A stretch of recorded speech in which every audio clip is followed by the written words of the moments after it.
Good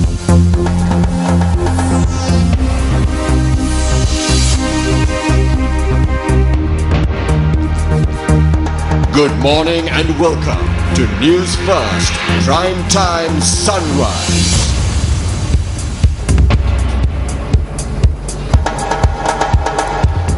Coming to you live and direct from the Newsfirst newsroom here in Colombo, Sri Lanka, this is your Primetime Sunrise. A very good morning, I'm Shane Silva. Let's start off with a look at your headlines.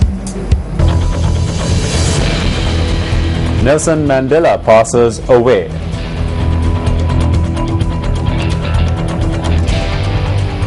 Raid conducted on a company that engaged in altering the expiry dates of drugs. An investigation launched into freak railway line incident.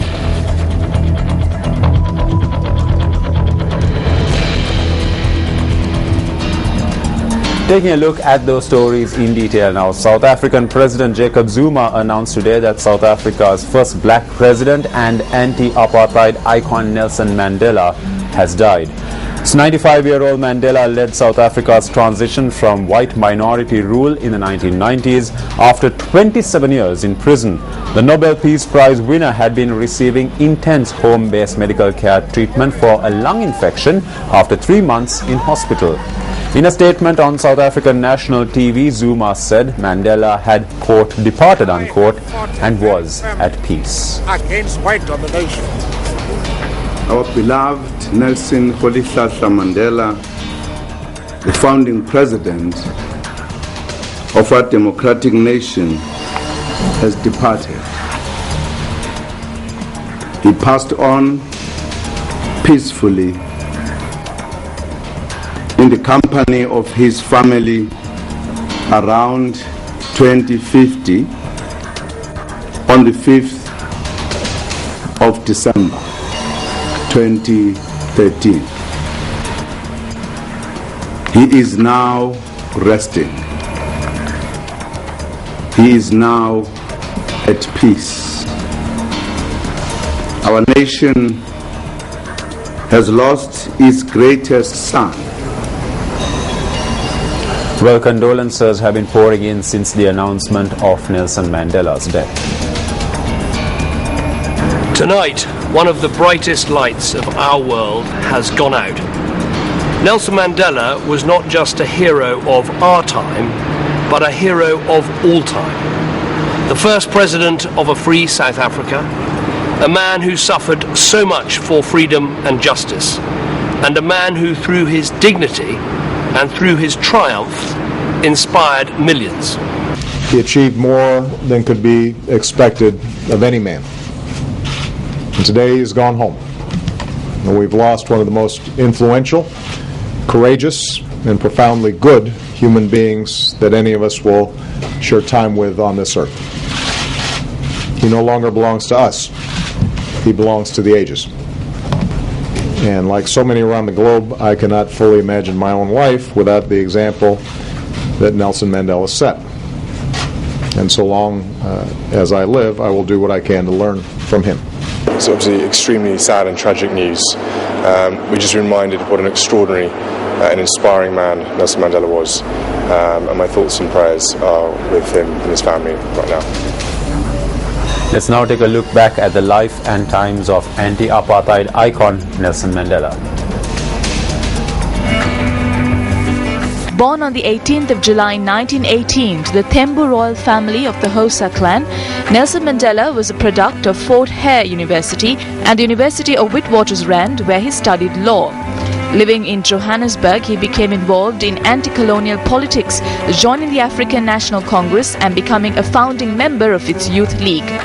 After the Afrikaner Nationalists of South National Party came into power in 1948 and began implementing the policy of apartheid, Mandela rose to prominence in the ANC's 1952 Defiance campaign, was elected president of the Transvaal ANC branch and oversaw the 1955 Congress of the People. Working as a lawyer, Mandela was repeatedly arrested on trumped-up charges of seditious activities and with the ANC leadership was prosecuted in the treason trial from 1956 to 1961 but was found not guilty. Although initially committed to non-violent protests in association with the South African Communist Party, he co-founded the militant Ukhonto we Sizwe group in 1961, leading a bombing campaign against apartheid government targets. In 1962, he was arrested, convicted of sabotage and conspiracy to overthrow the government and sentenced to imprisonment. An international campaign lobbied for his freedom, and he was released in 1990 after 27 years, with South Africa on the threshold of becoming the Rainbow Nation. Becoming ANC president, Mandela led negotiations with South African President F.W. de Klerk to abolish apartheid and establish multiracial elections in 1994, in which he led the ANC to victory. He was elected president and formed a government of national unity. As president, Mandela established a new constitution and initiated the Truth and Reconciliation Commission to investigate human rights abuses of the apartheid era, while introducing policies to encourage land reform, combat poverty and expand healthcare services. Internationally, Mandela became an icon to many, and he was responsible for the formation of the group The Elders, which comprised of other famous personalities, including Bishop Desmond Tutu and former Irish President Mary Robinson. He has been lauded by many nations and has received over 250 awards, including the 1993 Nobel Peace Prize. Given his political commitments, Mandela had a far from smooth family life. But Madiba, as he is fondly known among South Africans, made an entire nation his family and changed the global political landscape for generations to come, leaving an unerasable impression on this world.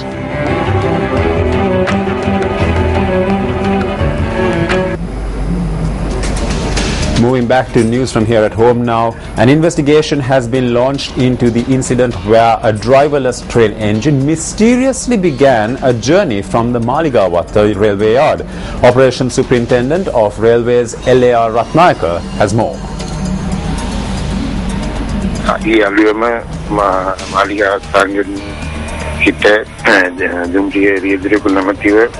The General Manager of Railways has ordered an investigation into the incident where a driverless train engine entered the main railway line. A three-member committee comprising of a Deputy Operating Superintendent, a Deputy Engineer of Motive Power and a Deputy Mechanical Engineer will conduct the investigations. Instructions have been issued to expedite the investigation and hand over their report.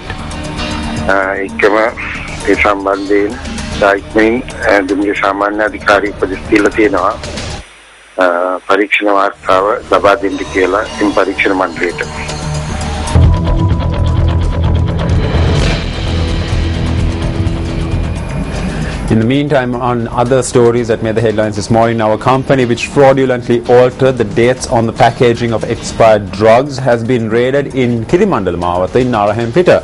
Police media spokesperson SSP Ajit Rohana said that 5 individuals have been arrested.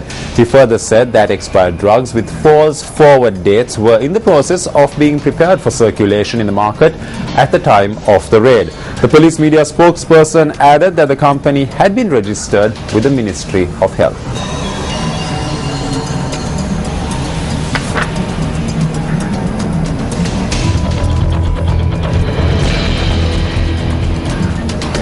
The elephant drive that began in the Ruhunupita village in the Polonnarua Valley Kanda Divisional Secretariat continued today as well.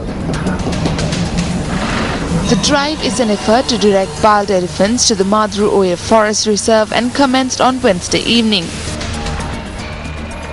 The drive, which halted at the Maitrigama area, continued yesterday to the Ridithan area.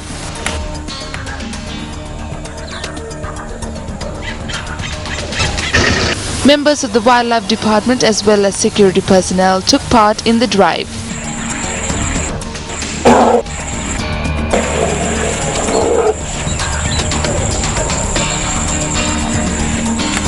Our area correspondent stated that yesterday's leg of the drive continued into the night as well.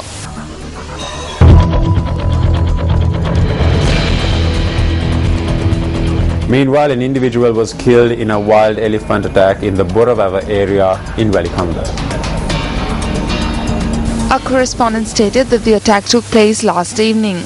The individual had died on admission to the Valikanda hospital. The deceased is a 42-year-old resident of the Boravava area and a father of 3.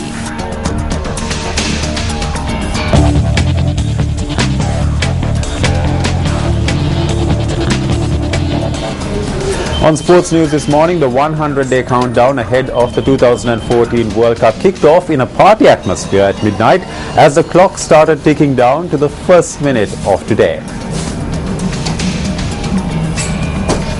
The main event was held in the capital of Dhaka and happened simultaneously in Chittagong and Sylhet, 2 cities that will host matches involving 12 teams from the 16th of March to the 6th of April next year.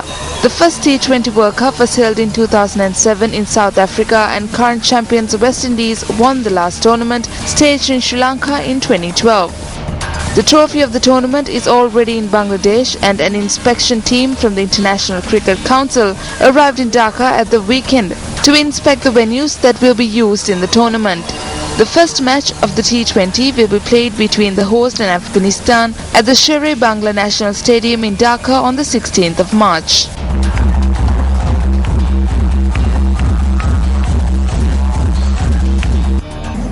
And with that, we wrap up this edition of your Prime Time Sunrise Bulletin. I'm Shane Silva. Thanks a lot for joining me. We leave you with the weather forecast for the day.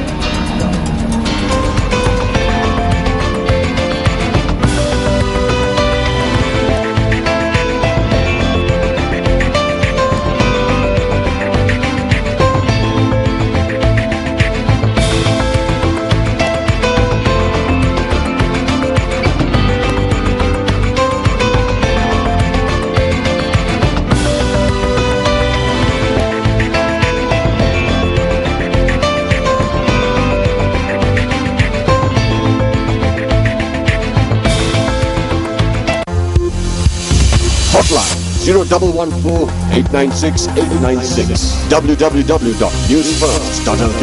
Feedback at newsfirst.lk.